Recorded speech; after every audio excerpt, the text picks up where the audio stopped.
think a fare's coming in. Whoa, that was a great party. I'm so glad that Prof A is such a good host. Woo! Can you drop us off at UVic? We have a vlog to film.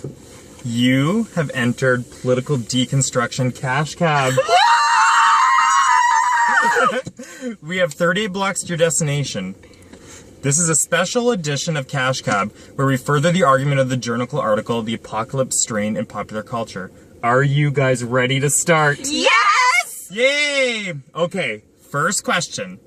What is represented in the American dream? A, happy households, financial stability, and educational opportunity. B, success measured through material possessions. C, freedom from institutional restraints. D, Kim Kardashian's ass.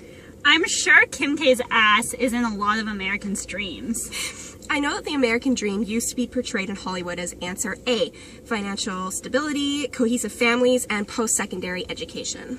Right, but I think it's safe to say that the American dream has been equally depicted through the overconsumption abilities of those who achieve it. Right, like TV shows on Grey's Anatomy, where all the characters are successful doctors with large amounts of disposable income and consequently large houses and sporty cars.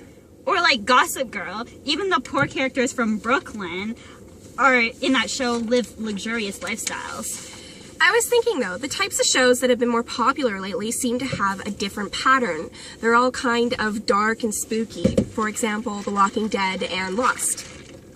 I guess we can rely on Hollywood and the entertainment industry trying to sell us the American dream. So when modern TV shows display a divergence from the traditional American dream, how do you think that reflects on society?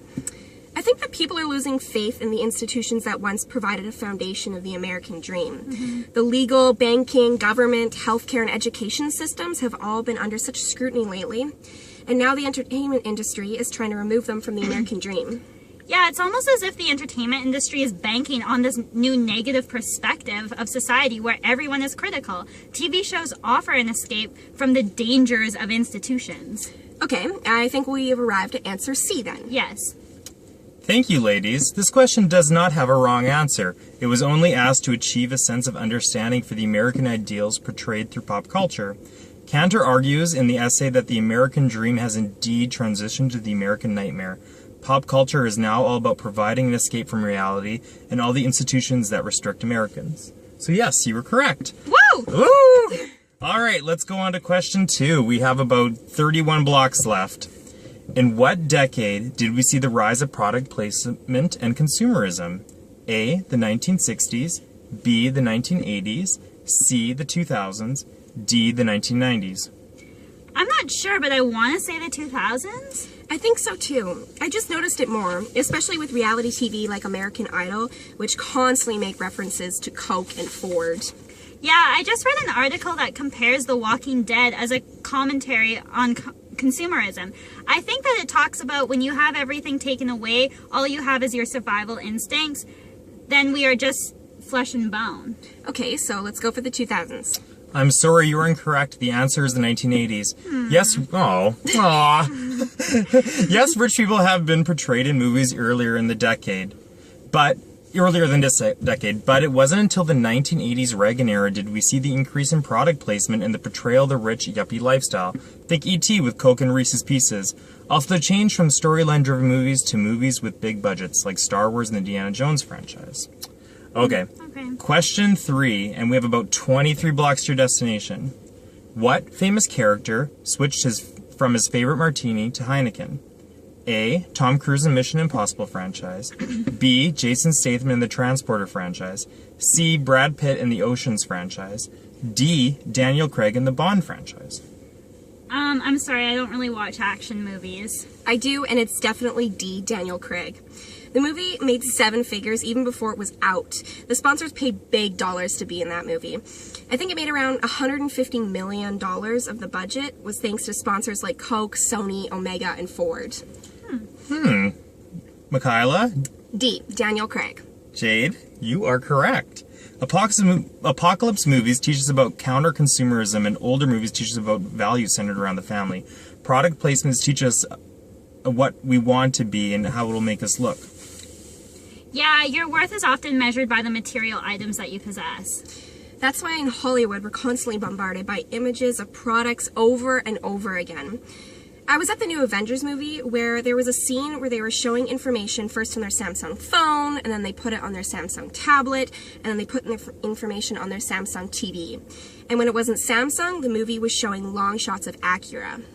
It's a way for the viewer to escape and imagine themselves as a better version of themselves. Yeah, a person who only sees themselves as having any value if they have a lot of stuff they cannot afford. That's right. Okay, on to question 4, and we're just 10 blocks from your destination. True or false, celebrity propaganda is less significant than it used to be because we're constantly immersed in it.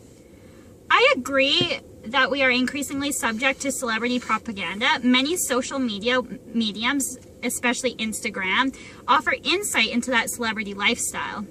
This lifestyle is glamorous and perfect because those are the only aspects that PR experts have ensured we see. Their lifestyles are edited. However, regular people can't go online, shop, update their Facebook status, upload a photo to Instagram, etc. without seeing a celebrity. Agree. However, I think it just increases the significance of celebrity propaganda. Yes, for example, if Beyonce posts on Instagram a photo of her wearing orange and blue stripes, she endorses that outfit. Orange and blue stripes will likely become a trend because stuff spreads fast through social media. Exactly.